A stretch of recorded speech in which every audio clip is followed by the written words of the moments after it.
Hey guys, and welcome back to the channel. Got a nice new project here I'm going to be doing over the course of the next, well, over the winter really. No rush, just going to be bit by bit as and when. But no, here we are. What we've got is a 1991, I believe, Yamaha XJ900. It's the F pre-diversion. Very nice bike actually, this. I mean, of course it's been stripped down anyway. This is how I got it. Got it from a good friend of mine, Andy. He's got a lot of projects on at the moment, so he's sort of given this to me to do as he doesn't want it anymore. So I happily accepted it. Got a few bits going on in here. So yeah, basically the goal is strip it down, clean it up, get it to a roadworthy state. I don't think it's a runner, so I'm going to have to get it running first, the basic stuff. Basically get it to a standard of roadworthiness. And then it's going to be, I'm going to turn it into a cafe racer style bike because that's something I've always wanted to do. From looking, it's not a relatively difficult project to do as far as that is. I don't know, I might be wrong here, but it's it seems just handlebars, custom tank, custom seats, tyres perhaps, sort of a certain style of tyres, and then the suspension. But apart from that, it's a good bike to go off. So I see a lot of people doing that style of bike with these, so that's what I'm going to be doing. But this is just the introduction to the video, introduction to this project, so please stay tuned onto this series of videos because hopefully I'll get some uploaded pretty quick, but there is absolutely no rush to get this done. It's probably going to take a while because at the moment, if we just have a look, it is a bit run down. Like I say, I don't even know if it runs. It turns over compression wise, there's compression in it, but I do need to get it tested. But you can see it's very shoddy, very run down. So yeah, it's going to take a while. But so the way I'm going to be doing this project is I'm going to try and break it down as far as videos go. Just break it down into the relevant sections, such as the frame, and engine, and carbs and stuff like that, and electrical stuff, so we can get an idea of what we're doing. Again, this is not going to be sort of an educational side of it. There's some things I may go into detail with, but really what this is for is sort of to document my own progress on building this bike, and to show everybody else really. It's if I went into too much detail as far as educational side of it, because there's a lot I'm going to be learning here myself, but if there was it sort of trying to teach other people how to do certain jobs on a bike which would cover some other bikes, such as the carburetor, building that up, and the wires, testing coils and what have you. I'm not going to go into too much detail because it would honestly take forever, because this bike there's a lot of work to do. So all it's going to be is just to document the progress really, so anyone wants to follow it to see sort of where it is. And that's what it looks like at the moment, and so to the outcome, to what it will look like, and I'm hoping for a really good result. But yeah, that's all it is. This is the idea of this video. So yeah, let's hope we get a good result. Right, so I've been scratching my head a little bit as to what I can do first with this, because I've not really done anything with it yet. I've just been sort of looking at it. But what I'm going to do is, rather than clean it up, which is the easiest option, time consuming but the easiest option, what I'm going to do is actually put the wiring loom back on, stick the wiring loom on, wire it up. I need a new battery for it, get the keys for it. I'm just going to crank it over. I have turned the engine over manually. It's not seized, anything like that. It's not knocking. You can't get from feeling it. So I'm going to do that, crank it over. I can get a compression test out of it because I just don't know the life of this engine. I don't know how healthy it is. I'm sure it's fine because they are reliable. And also see if there's a spark and sort of work out if there isn't, try and get one. That'll just make it a lot easier, but a bit more, bit easier to go with then, because if there's a spark and it's cranking over, then there's no reason why this engine won't run. And that's, I think, the most sensible point to start with, because if you start throwing money at it and the engine's knackered, it's a bit of a waste. So yeah, we'll do that first and check out the life of this engine. Right, so wiring this thing up, bit fiddly, bit tricky, getting there with it. Of course, the older bikes is a lot simpler than what a modern bike would be. There's only a few plugs of what go where, but I've just laid the loom on top there. and plugged in what I know goes where. Regulator, rectifier there, the igniter, the starter motor at the bottom, of course, that's one of the main ones. Then you've got the battery terminals, so, and then a few. I'm only doing what I need to do, but it's not being labelled up, so it's very difficult. Going to, of course, label it up then. When I take it back off again, when it comes to cleaning it, don't want to squash the dog. Where are you, boy? That way I can throw it back on. The thing, because of the nature of this bike, I'm not going to use a lot of, well, I don't think anyway, some of the electrical items that were on it. It's only very basic anyway, so I suppose I will. But things like the clocks on the front, I'm hoping then to put different clock. Well, I will be putting different clocks on, so it's going to have to be sort of altered here and there anyway.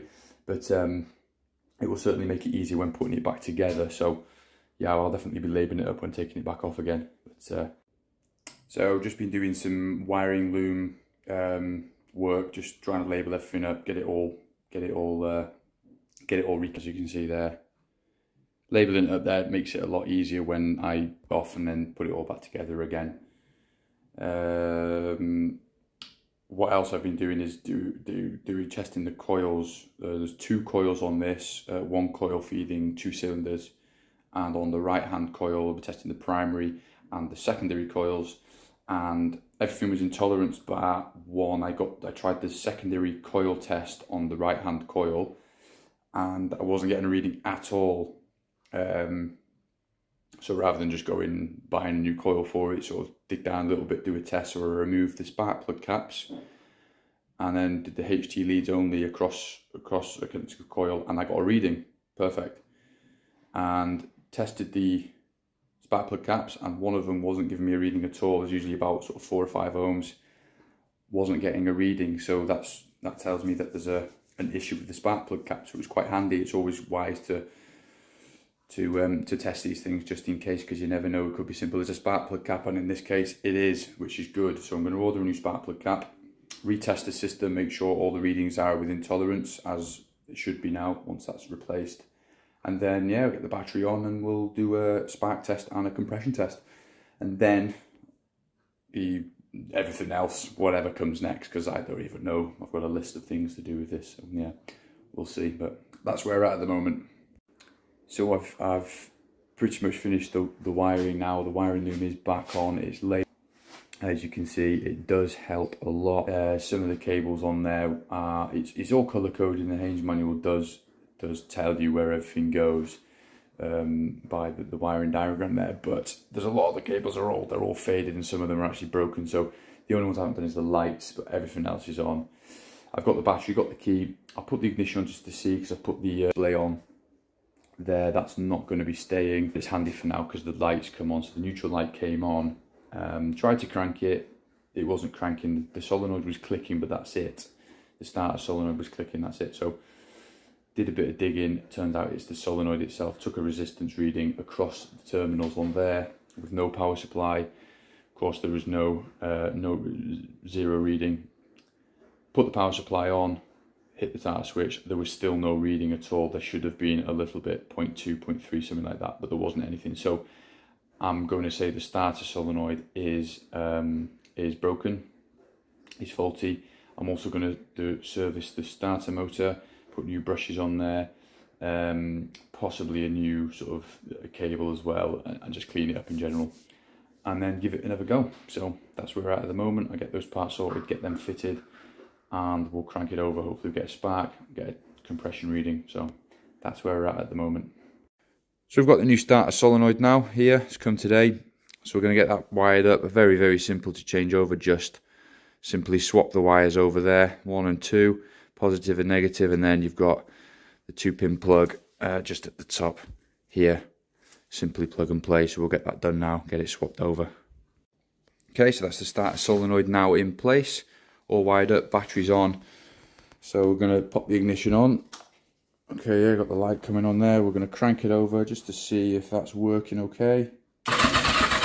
Lovely stuff. So we've got some power then. So the starter motor is working. That was one of the concerns. I wasn't too sure if that was going to be working or not, but it is. So I'm not going to worry about rebuilding. I was going to put new brushes to rebuild it, but that's working fine. So I'm not gonna, I mean, I did sort of break that. I was trying to get this off here, the lead, and it actually snapped, and I thought I would snapped it on the inside, so I did quickly strip it to see the cable is going straight through. There's a solid connection. It's just a small plastic bracket on the inside that sort of holds that still, but I'll make something to keep that.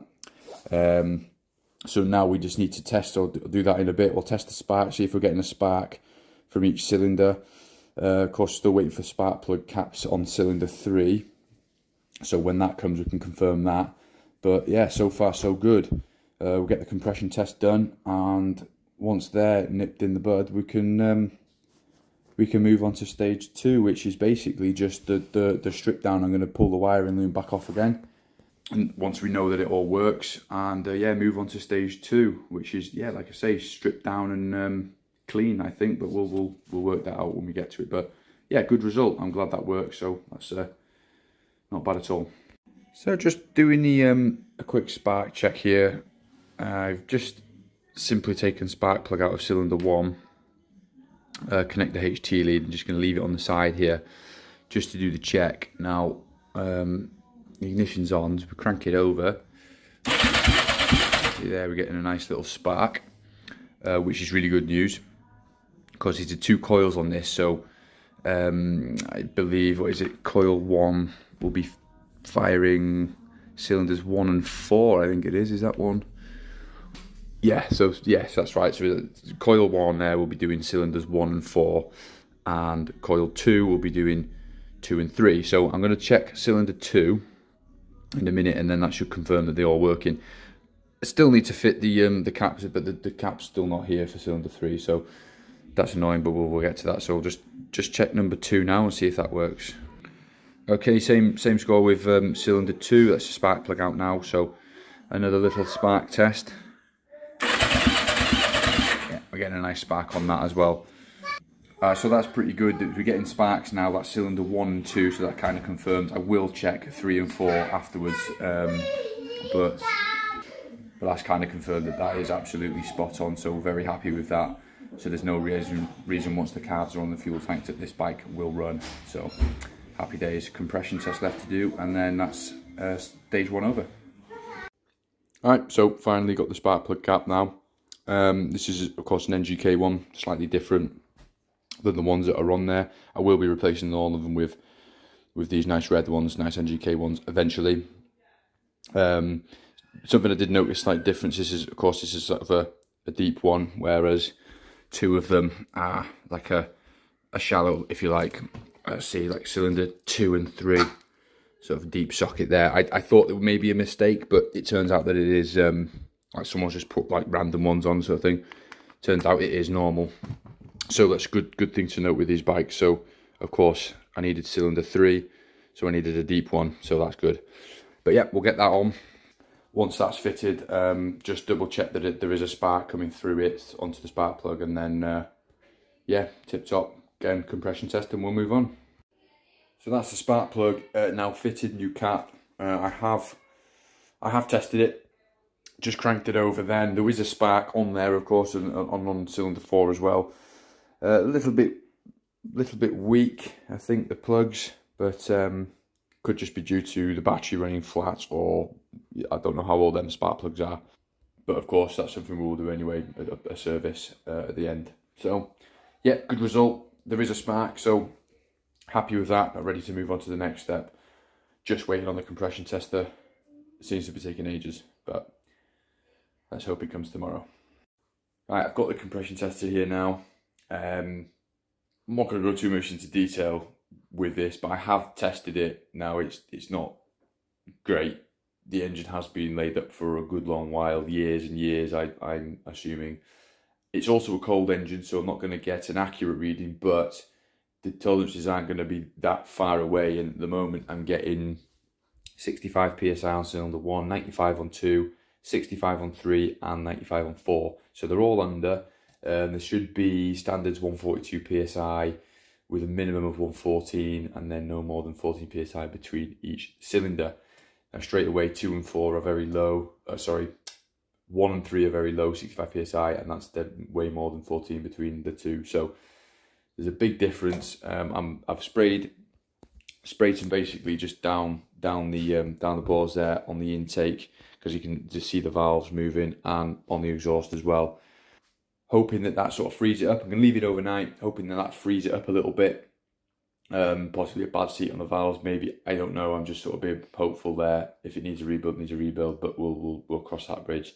Going to leave it soak overnight, and I'm going to compression test it again tomorrow, and then hopefully we get a better reading, because that's not a great start, but oh well, we'll see. So fingers crossed. Right, so I'm going to continue doing the compression test inside of it now. Left it overnight. A little bit of WD-40, not a lot, just a little bit, just in the cylinders, just to sort of lubricate it a bit more, help it seat better. Figures have gone up. What I've actually started using this instead. I noticed that the threads on where the spark plugs go in were a little bit dirty. So it didn't seem like it was going all the way down. The seal wasn't touching the top of the head properly. So what I've sort of reverted to using this instead, which it works fine. You know, you just sort of force it down and it gives a good compression reading, and the readings went through the roof. So now I'm getting what 145 cylinder 1, 140 cylinder 2, 130 cylinder 3, 140 cylinder 4. Cylinder 3 I'm going to keep my eye on. That was actually quite low. When I originally did it, it was 110. Maybe I wasn't holding it properly, but I put a bit more WD-40 in there just to sort of try and clean it and shake it out. And a lot of it was getting sprayed out the exhaust anyway when it was cranking. I'm going to do it again in a minute anyway, just before I knock it on the head, just to see. But basically, yeah, I'm quite happy with those figures now. There's not a massive difference between them. They are all in the sort of the standard range, be it 140 mark. So yeah, happy with that. So I think now I can knock it on the head for this now and start moving into the phase 2 of the build, which is basically the complete strip down. I mean, the main feature of this was, or the step 1, phase 1 of the build, was just to know where I am with the engine, the health of the engine. It's not bad at all. The electrics, to make sure everything is working. There is a spark, so I know that the coils are working. I need to, of course, test the regulator, but that will come later in the day. The igniter, but things like that, just everything does work. So if I need to, once I take it all off now and put it all back together, regardless of whether I need a new engine, I know that all those parts are going to work. So there's no reason why this engine won't run. So I'm happy to continue the build, strip it all down and start putting some money into it now. But yeah, no, that was a good result. So brilliant. I put an end to part 1, and we'll move on to part 2, the strip down. Thank you.